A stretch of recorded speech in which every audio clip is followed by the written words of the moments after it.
Now it's your. Thank you very much. Ram Ram again. Once again, I am Kashipur. Ram Ram. So, are there? Okay, so all of you are allowed to unmute and uh, talk in between, right? Yes, sir. Yes, sir. Brilliant, brilliant. So, see, I would like to thank you very much, Ravi, for such a exaggerated introduction of mine. Practically, I've not been doing much. My profile is very simple: 24 years, 111 countries, only doing one thing: whining and dining with my clients. I don't do anything other than that. Okay. See, my startup journey started with students like yourself. So while traveling these 111 plus countries, I've been giving sessions in the IITs, IIMs of those countries individually, some or the other sessions, right? Now, all these students started reaching out to me some around 6 years back. If they are stuck in some place or they have some idea or some startup they have, founded. So all the students, erstwhile, the startup founders, and that's how my journey started. Now, last 6+ years, I've been mentoring 2,000 plus global startups. And currently through my company, Future Relevant Consulting, which Ravi spoke about, my pipeline of customers is 18,000 plus global customers. So which is huge. We do a lot of things, including evaluation for investors, evaluations for founders, funding of any kind, any country, any amount. We also do, technofying the idea, industry plain solutions, ideas, giving the tech flavor to it. And we also do, Abhivakti, that is non-clinical, non-psychological sessions for founders, families, right? And that's how my engagement with startups is. Now, coming to the topic in terms of the Indian startup ecosystem and the funding and angel investment and all. See, we need to understand the premise that India currently is experiencing a very vibrant and dynamic phase of the startups, right? And it is witnessing growth over last, I think, 7 years, very, very exaggerated growth, right? And that is propelled by factors like, obviously, you guys, the young and tech-savvy population, access to technology, internet penetration, mobile penetration, and supportive government for sure. Initiatives like Startup India, right? And with every couple of years, the startup investment, the dynamics change. For example, during the COVID time, you would have noticed pharma, bio, edtech, and all were the most funded startups. While in the last 12, 13 months, if you see, edtech has got zero investments, right? Today, it is more about B2B, SaaS, fintech, agri-tech, renewable energy, and so on, right? Now, India in itself is home to numerous successful startups, right? A study says that approximately 2,000 unicorns by the end of next year, right? Now, this has obviously gained India an international recognition and attracted a lot of funding, right? Now, investors, both domestic and international, they have increased, and that has led to a lot of substantial funding rounds for promising startups, right? To facilitate the expansion, innovation, disruption, operations, and so on. So Indian startup system is something we all should be proud about, a very dynamic, thriving, and evolving, right? With a lot of innovations. Now, no more just users. We are now the innovators and creators. And that is attracting a lot of investors' interest, right? Okay, feel free to unmute yourself maybe or raise your hand and ask me questions while I try to, cover the topics, laying the background and then coming to specifics of angel investing. Okay? Brilliant. Definitely. Sure, sir. Brilliant. Okay. Now, Coming to, if you want to understand the entrepreneurial ecosystem, it is all about, interconnected network of resources, individuals, investors, institutions, and the factors that influence these startups, right? Now, it can be funding sources, mentorship, accelerators, government's policies, market trends, and so on and so forth, right? It's a very dynamic framework, isn't it? So success and growth of the startups, fostering innovation or economic development, there are a lot of connections and dependencies on multiple factors. For example, I had a startup. I'll keep sharing some stories as and by something clicks to my mind, right?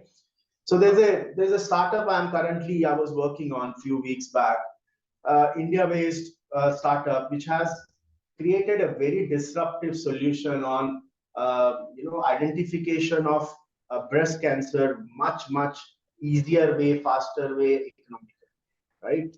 The current system of mammography and all what is available is very painful, isn't it? And very expensive as well. But this one is just by a drop of blood from the right vein, the breast cancer can be identified. Now imagine such a disruptive solution, but still no investors. Can you guess why? Anyone? Maybe due to rules and regulation. Okay. What else? Might not be so profitable. Sorry? Might not be so profitable. Profitable. Okay. Might be the people are not able to present it in the best way to influence the investors. Very nice. Okay.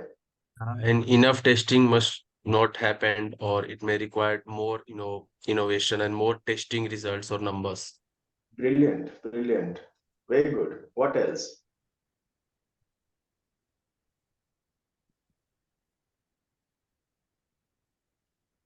See, none of you are wrong. All of you are right.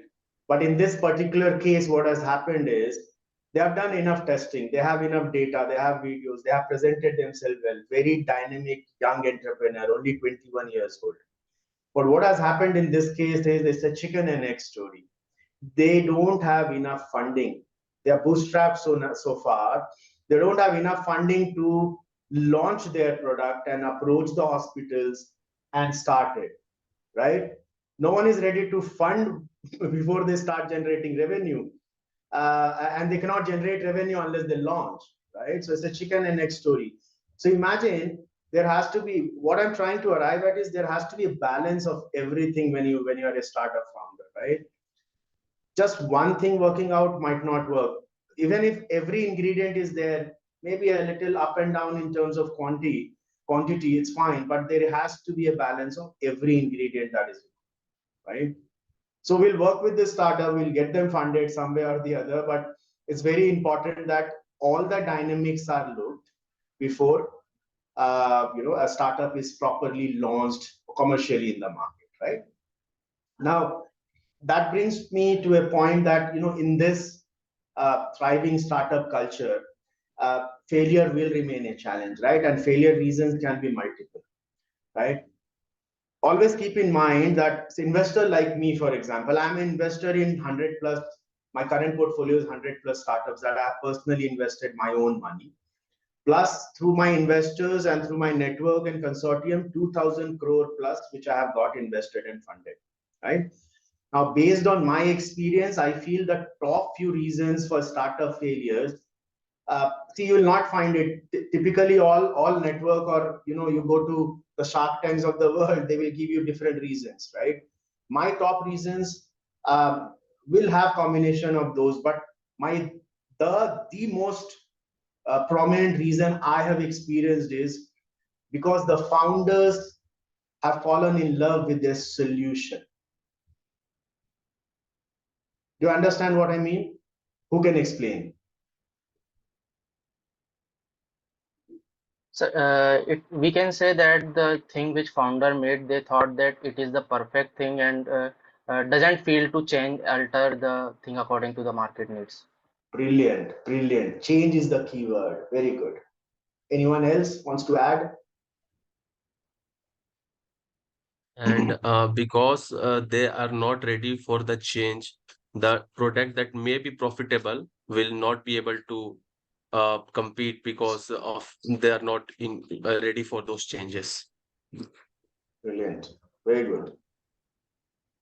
So that's right. So what happens is when a founder falls in love with a solution, they feel that that's the perfect solution and doesn't need any pivoting or change or enhancements, right? See, it's very principle human nature that unless you realize your mistakes or your gaps, you will never improvise, right? And that's exactly what happens here. They feel their solution is the best, so they are not open to feedbacks. They are not open to change. And that's where they fail, right? You should always fall in love with the problem. When you know it's a problem, it's a global problem. It's a definitely a problem. There is a market requirement for this solution for this problem. You will always be open to the idea of it can be done in a better way. And that's how you pivot and you enhance your solution and you reach exactly the customer requirement, right? Other top reasons which I have experienced is again leading to the same thing, not being open to seeking guidance or mentorship. Again, very important. Uh, as an investor, I typically have three questions. All of you understand Hindi, right? Okay, brilliant. So as an investor, I have typically three questions. मेरा पैसा डूबेगा तो नहीं, right? Second, मेरा पैसा बना के तो देगा, isn't it? And the third, साथ में कौन है? Who are the founders? Who are the core team? Who are the mentors? Right? See, the right investors or the gray-haired or the experienced investors, they invest in people. They don't invest in idea. They are not interested in technical details. Obviously, you have done something. That's why you are in front of the investors. So they are interested in understanding only these 3 points. Who are the mentors involved? If they see that some good known industry renowned people are involved in your company, that shows them or gives them the confidence, right? What else? Okay, there's no right time to launch a thing, right? So some startups fail because they keep waiting for perfect, making their product or their solution perfect. No, launch it, take feedback, relaunch it, keep pivoting, right? No clarity of roles. See, there's the difference between a manager and a owner, or a sales guy versus a marketing guy versus an HR guy, right? A strategy versus a technical person. So no clarity of roles leads to failures. No clarity on strategic focus or well-defined strategy, right? Lack of tactical planning, and obviously, market fitment understanding. And one of the biggest reasons that we have all seen is the obvious lack of funds, right? These are the typical reasons why a startups fail. You guys have something else in the list that you think is definitely prominent and should be part of the list? Anyone? How many of you are there now? Participants, 90, I see. Okay.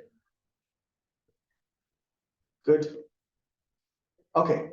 So now with this, the basic premise which is set, we all definitely collectively agree that securing investment for business growth is obvious, right? Now, the current business climate that we see, it offers prime opportunities for obtaining the fund, right? Now, there are definitely some preparations that are required by every startup before any startup initiates funding rounds, right? Which one do you think are the most important ones there? I feel what I have seen is, as I said, every investor has their own definition of success for them and their own definition of what they are looking from from their investments, as well as what they are looking from a startup, right? So a robust team, a clear purpose, a prototype or MVP.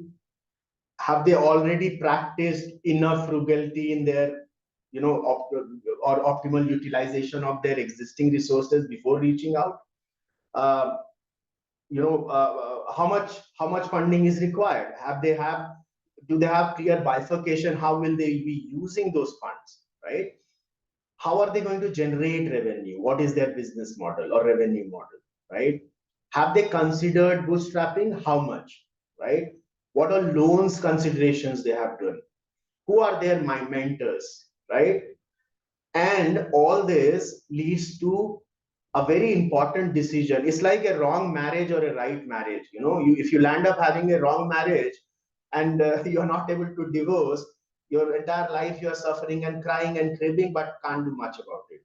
Trust me, startup and investor relation is exactly like that, right? Every startup, it's a very, very important advice that choose your right investor partner. It's not just investor, it's your investor partner, right? Do you guys agree? Investors are not just investors, they are investor partners. Yeah, sir, I have a question. Yes, That please. suppose we are going for a funding and we desperately need a fund, and a Mhm. person is convinced to invest in this. So at that point also we need to figure out whether he is the right person for us or not, because we need a fund and he is providing the fund. No, absolutely, absolutely required. Thank you for that question, Kunal. Definitely required. Just because a person is ready to invest and you desperately need money, you just can't jump into it, right? Um, like in Indian Bollywood movies, we used to have Shashi Kala ready to marry every hero, right? The hero won't jump for Shashi Kala, he'll always go for Hema. Why? Right? So it's very important. You need to do your due diligence. Very, very important. See, since you asked this question, see, what do you mean by selecting a right investor partner, right? The investor partner should bring value beyond capital. It's just not about money. What value he is bringing on table? Is there a compatibility? Right, you are a person who is very social, very you are very worried about the social causes. You want to do something about the society, and that's what your startup is all about. What if your investor is pure, very commercial, not bothered about social? He's fine to burn forest to make his own factory, right? Compatibility issue is very important. What about his network? You are a agri-tech startup and the person has zero agri-tech exposure or network. He's purely into fintech. How will he help, right? What is the track record of that investor? What kind of investments he has done? What kind of domain he has invested in?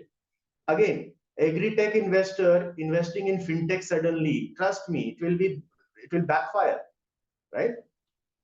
What is the goal alignment of the investor and your startup? Your goal might be completely different. Like I gave the example of social cause versus purely commercial. What kind of long-term commitment is this investor ready to give to you? What if he just gives money and he's like, okay, 3 years down the line, I'll meet you with my 30x money? No, you need some long-term commitment, right? What if he's ready to invest again and again or not with you, right? What is the reputation he has?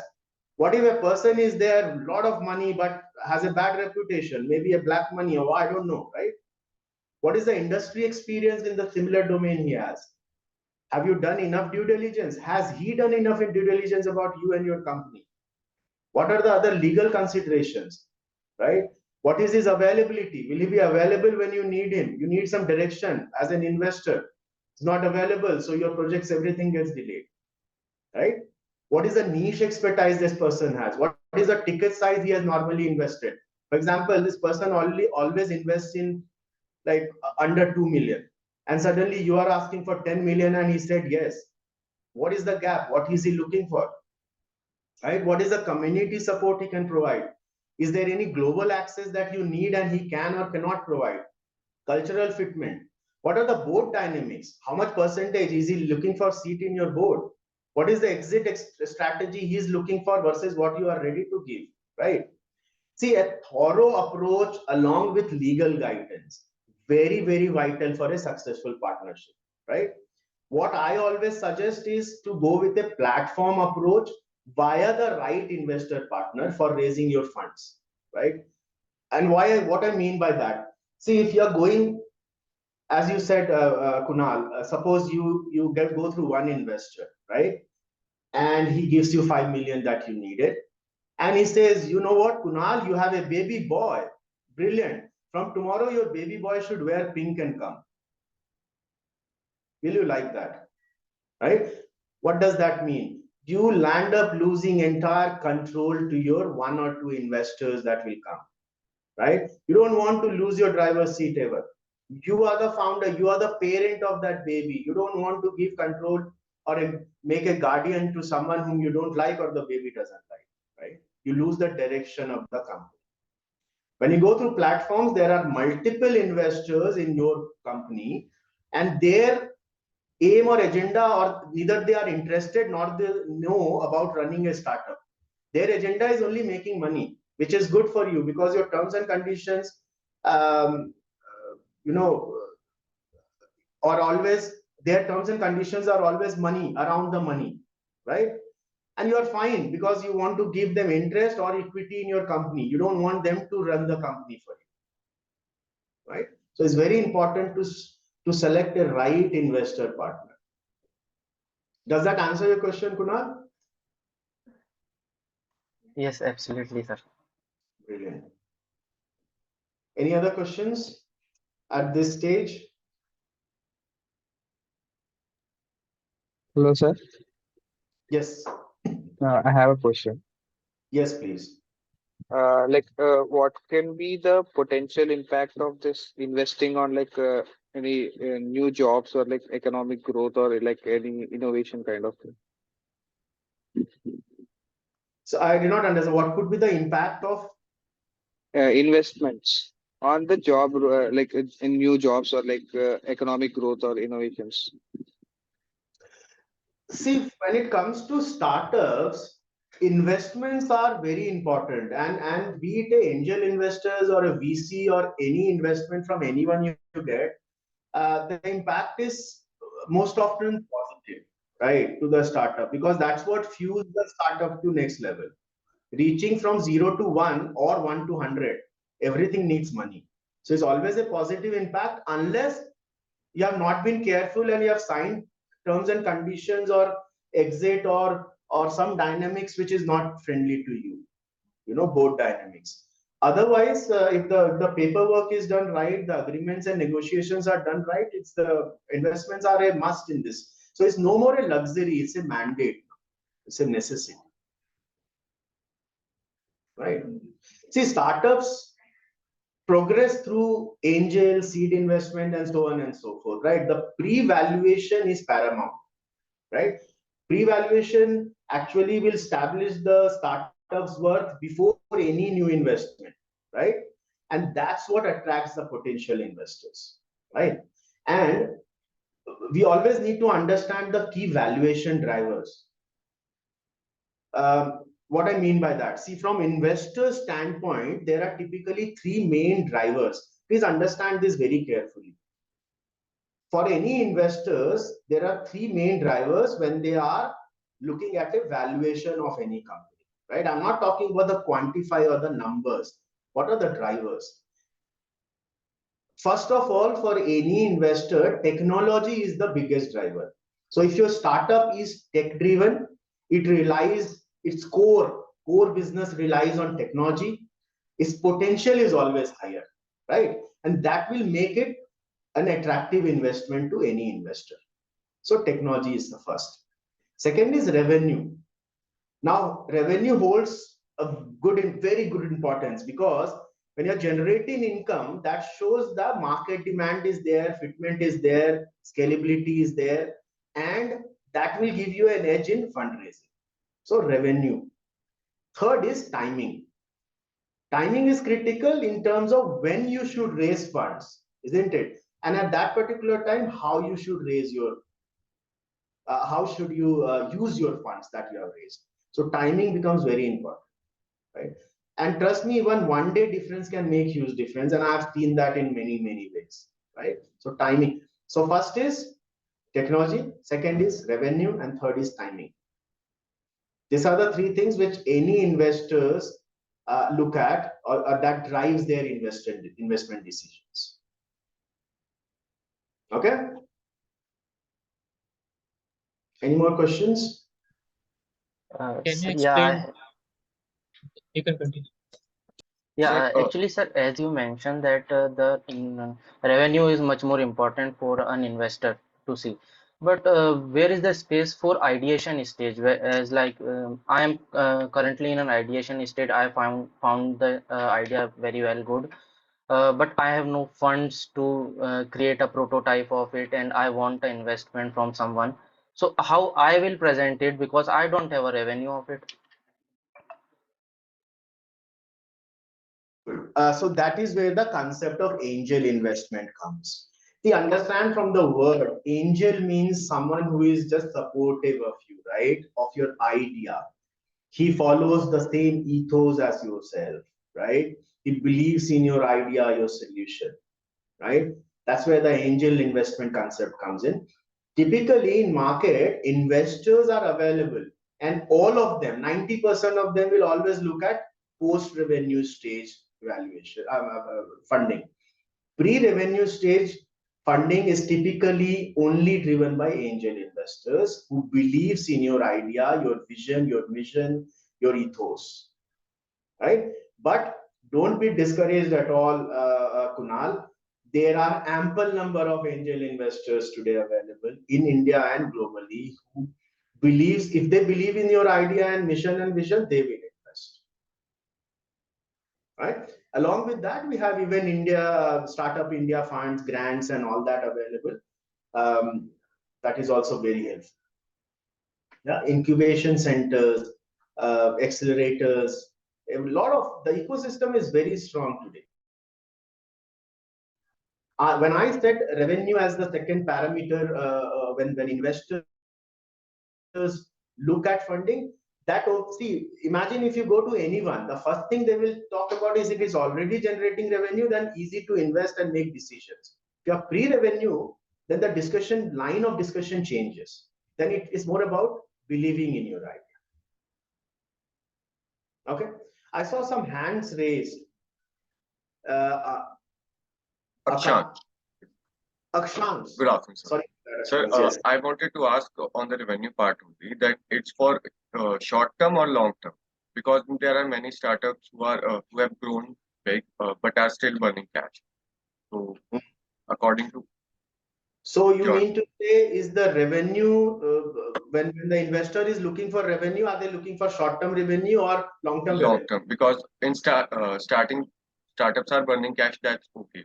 But in long term also, many of startups are still burning cash and they are getting investment. Correct. So when I say revenue, I mean immediate revenue at the time when you are out for raising funds. If you are already generating revenue, even if it is $1, you are generating revenue.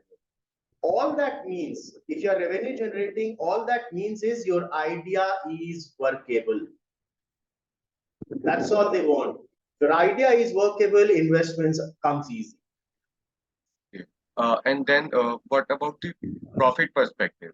Like if company is generating a huge revenue, but it's not profitable for them, what perspective? Yeah. So that exactly lays the same message. So if it is generating higher profits, EBITDA, see a lot of ratios that you would have studied in the college, right? So Yes. Positive hai, negative hai, all that is studied. But yes, if your profit percentage is higher, the higher the chances of getting better funds in better terms and conditions. The lower it is, the lower the fund, the lower the or the lesser friendly terms and conditions. See, there is always a way to present everything, Akansh. What happens is, today I am not generating, say, 40% margin because of XYZ reasons. As and why my X, Y, and Z gaps are filled, I'll be able to reach even 65% margin. Right? You understand the line, the statement this is making, the message is passing. Today I am at say 2% profitability. In 3 months' time, I'll be able to bridge these two gaps and I'll reach a 19% profitability, and so on and so forth. If you present that well, see, pitch deck or presentation or demo day is not only about your slides, 15, 20, 10 slides you carry. It's about how you deliver that, right? The messaging is important. Yes. Priyanka. Hello, sir. Sir, I have a question. When should a founder should decide to raise fund from angel investor? Like should have a startup have validated MVP solution or early clients or just a great idea that works with some transaction? And I want to also ask why he should go for angel investors, not the venture capitalist. Brilliant. What Okay. value will add angel investor will add, not the VCs. Brilliant. Brilliant. So let me hold that question, Priyanka, if you don't mind, for next 2-3 minutes. And I'll come back to that question. So when I see, this was one of the topics that I'm supposed to take the entire class, and very well asked question. So I'll definitely cover that in next 2-3 minutes. Okay. Okay, sir.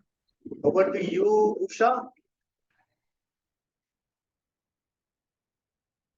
Yeah, hi sir. I just want to ask, how can angel investors and founders establish effective communication and collaboration? How does this process work? Okay, sure. So it's very simple. Effective communication starts with trust and transparency, right?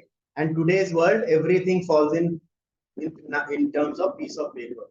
So whenever you, obviously the points which I mentioned earlier, right? So once all those points are done, due diligence is done, and you are ready to jump into or get into bed with this investor, for example, now that's the time you need to black and white the entire discussion, put it in the right perspective, sign it, seal it, right? That's the first stage. Second is, please ever, all of you, it's a very blunt piece of advice, please never do any agreements orally. If there is no right document, may be possible. A lot of times you will come across, chalo yaar, MOU ki kya zarurat hai, that's fine. But no oral agreements, at least put it in email, writing. That as we discussed just now or yesterday, this is what we agree on. Please confirm back with your agreement, right? And the court also considers emails as enough legal proof. Feel free to write a line saying, we can consider this email as our legal agreement. Okay, but nothing in oral, absolutely not. How much ever the dearest friend or brother from other mothers you guys are, I don't care. Put it in writing always, right? So that's the foundation stone, Usha, for any effective communication. Second is set up the governance structure. So say operational meeting once in whatever, week, tactical meeting once in fortnight, a strategy meeting once in week, whatever is required. Investors typically wouldn't come for that frequent meetings, Usha, but agree with them and put it on paper and calendar it. That this is the frequency we'll be discussing, whatever updates you need. Create a template and get an agreement that these are the things that you want us to update you on a 3 months basis or 6 months basis. Yeah. Sure. Okay, so let me come back to now Priyanka's question. See, both VC and angel investing, they are both vital components of any startup funding landscape, right? Now, venture capital involves professional investment. Please note the keywords, okay? Professional investment firms who are providing financial backing to the startups in exchange for equity or ownership stake. You getting? It's a professional investment firm and they give financials in exchange for equity or their ownership stake. Now, VC firms typically invest large sum of money during various stages of startup growth, from early stage seed funding to later stage growth funding, right? They will always get involved and play a very active role in shaping a startup direction, offer mentorship, expertise, connections, networking, global exposure, everything, depending on what agreement is there. Now, venture capitalists normally will seek high potential startups with a lot of innovation, deep tech, and scalable business models. Now, in return to their investments, typically VCs will aim to realize very substantial returns when a startup achieves any successful exit, right? Typically, there are three different exits which is prominently used in startup world, right? Can anyone name me the three exits? Tripti, you are speaking but on mute.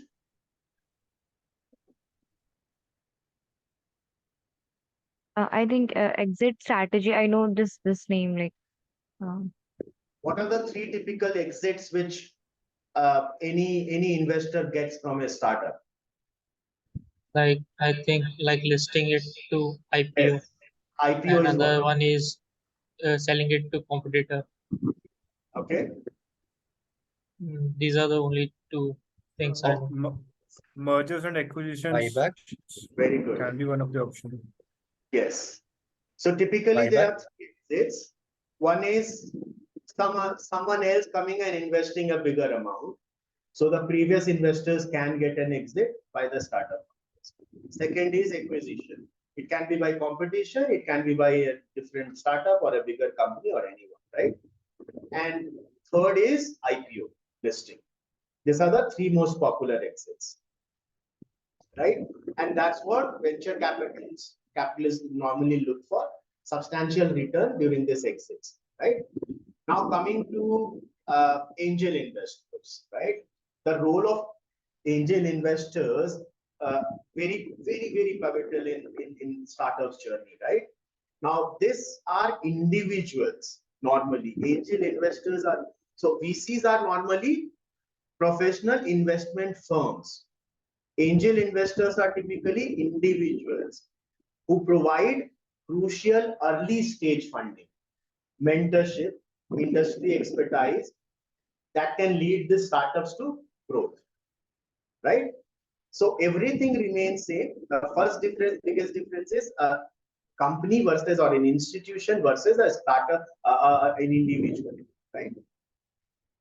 Second is VCs normally will have set of lot of people in their organization who can provide you guidance at different stages. Angel investors typically will be one. He or she might have few, in his network, right? So that difference can come.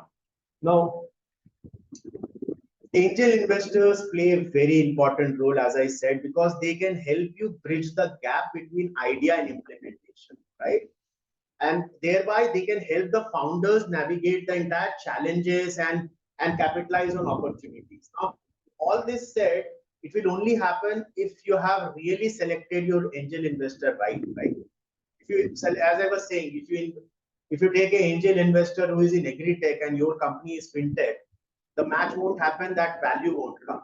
So value beyond capital. So the right matching of angel investor is very important.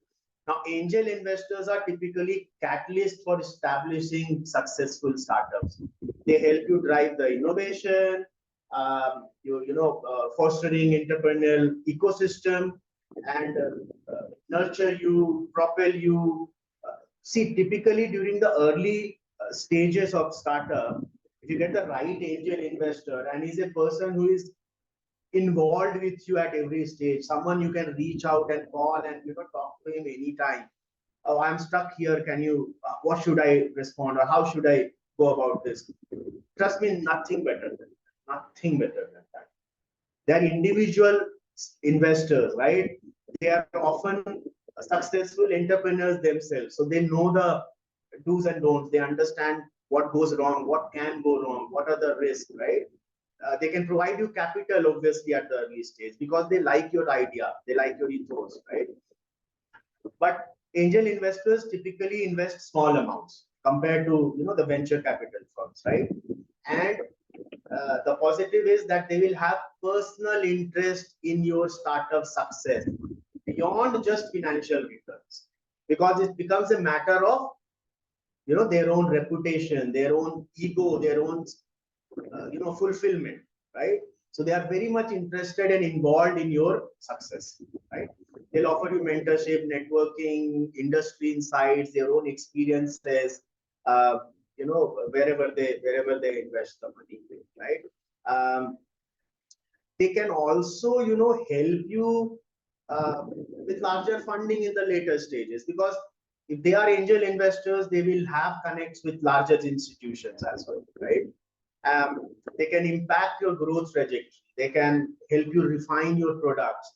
They can validate the market with you, along with you. So you suppose you do a Nielsen study of validating your product. So once the outcome is received, we can help you validate that further, right? They can help you attract funding from multiple parties, right? Um, they they can help you. They can be your first pilot users of your services or product, right?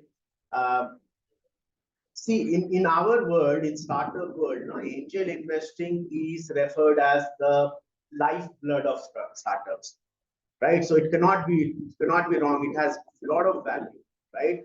It's not only about providing capital, but being with you, involved with you, supporting you in the entire journey, right?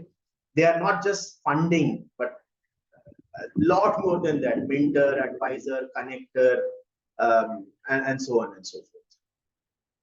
Right? You understand that?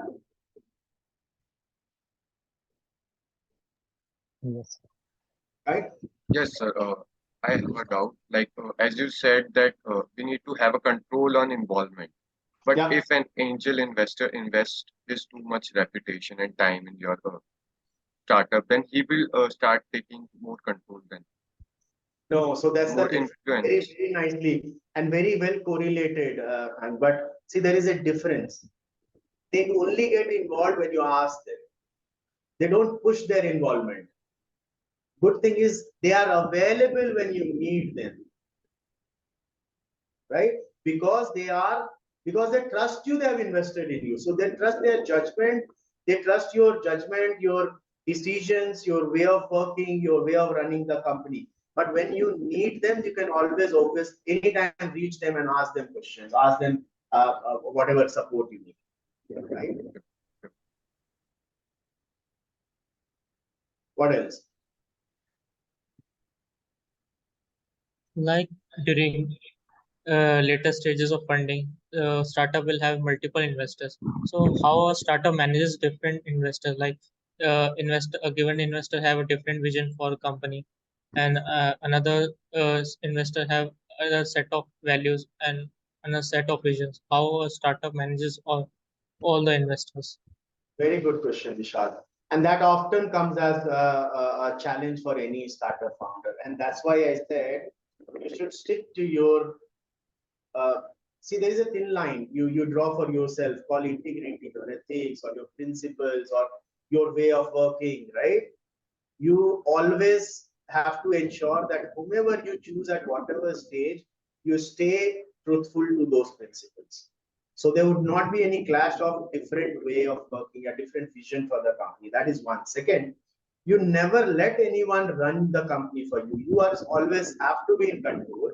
So they understand that leave my work to me. This is my niche, my baby. I know how to run, and that's the confidence you need to give to every investor from the very first day, right? Third is, as you said, everyone would like to run the company in their own way. You don't have to let them run your company, as I said. They might have different visions for the company. You can't let anyone vision interfere with your vision. It's your baby, your company, your vision, right? They have invested money. When they are investing money, when you are getting in bed with them, you need to tell them very clearly, that this is the vision for my company. Okay, let's go ahead, right? Invest the money, right? So those clashes won't come with clear communication during the first stage itself, before signing up with them. Okay, so see, angel investors bring in a lot of values, right? The key opportunities that they bring in for early stage startups, especially. For example, like seed capital injection, right? Validation, credibility, mentorship, guidance, strategic networking, early market entry. For example, I'm already an entrepreneur. I know this market. I invested in your startup. Obviously, I can help you with the early market entry, right? I can help you with flexibility in funding. Today you need 5 lakhs, tomorrow you need 20 lakhs, or next month you need 20 lakhs. Easy for angel investor to keep that kind of flexibility. Institutional or VCs, they stick to the schedule, right?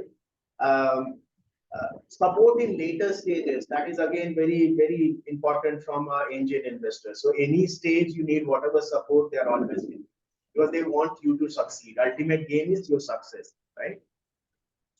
See, both kind of investors, and startups uh, must recognize the risk associated as a question you asked, right? So startup needs to very carefully select an angel investor who is aligned with their vision values, right?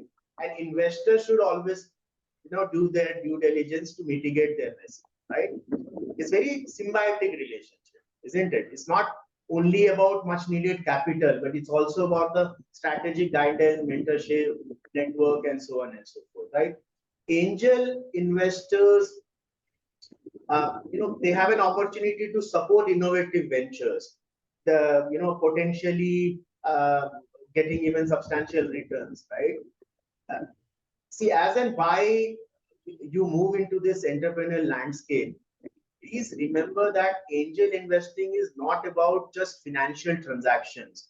It's also about nurturing innovation, contributing to the ground, the startup you have invested in and the entire startup ecosystem. Angel investment is, please don't take angel investment as just, how much 20x, 30x, which I'll get. I would like to quote, sir, that you cannot transmit wisdom and insight to another person. The seed is already there. A good teacher touches the seed, allowing it to wake up, sprout, and grow. So angel investors are like the good teacher. Yeah. Very well said. Very well said. See, all of you guys, I'm just wary of the time. Yes, sir, see, we all are of wary of the time, sir. you can reach out to me on LinkedIn, add me on LinkedIn. Feel free to reach out.